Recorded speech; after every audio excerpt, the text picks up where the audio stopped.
Madam మీరు ఇక్కడ ఏం జరుగుతుందో మొత్తం విన్నారు ఏ డాక్టర్ గారు? సార్ విన్నాను. విన్నారు కదా. విన్నాను. ఇతను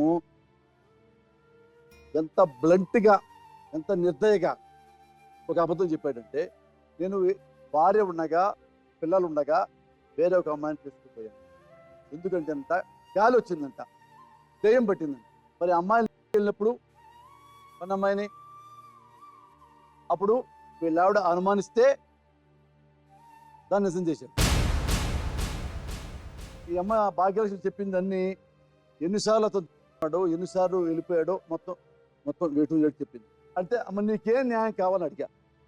ఈమె వాడిని ప్రేమించానండి, వాడంటే నాకు ఇష్టం, ఇప్పటికీ ఆడి కోసం నేను చచ్చిపోతానంటుంది. ఇలాంటి పెళ్ళాలు ఉంటే ఇలా మొగుళ్ళు ఎందుకు చచ్చిపోరు? ఆడ దొరకపోతే ఆడ కూడా తగులుకుంటారు, ఆడతో కూడా సంసారం చేస్తారు. నీలాంటి పెళ్ళా ఉంటే, కాలు కింద చెప్పులాగా ఉంటే నీకేనా మొగుడుంది ప్రపంచంలో? నువ్వు ఉండంగా వేరే ఆడదాన్ని చేస్తే చెప్పుతో కొట్టాలి కదా నీ మొగుడిని. ఏ నువ్వు తప్పు చేస్తే నీ మొగుడిని కొట్టడా? ప్రపంచంలో ఏ ఆడది అయితే మొగాడి క్షమిస్తాడా? నరికేస్తాడు పెళ్ళాన్ని. నువ్వు కదా చెప్పుతో కూడా కొట్టలేవా నీ మొగుడిని?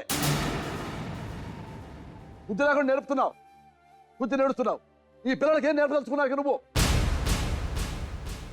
అలా మేడం బాధపడేది ఏంటంటే, వీళ్ళింట్లో ఎవరైతే పని చేస్తున్నారో ఆ పిల్లల్ని వెళ్ళి కోయంబత్తూరులో పెడితే ఆ పని అమ్మాయి ఈమెకి యజమానిగా మారి మనవాడు కూతురు కొట్టింది మేడం. ఆ పని అమ్మాయి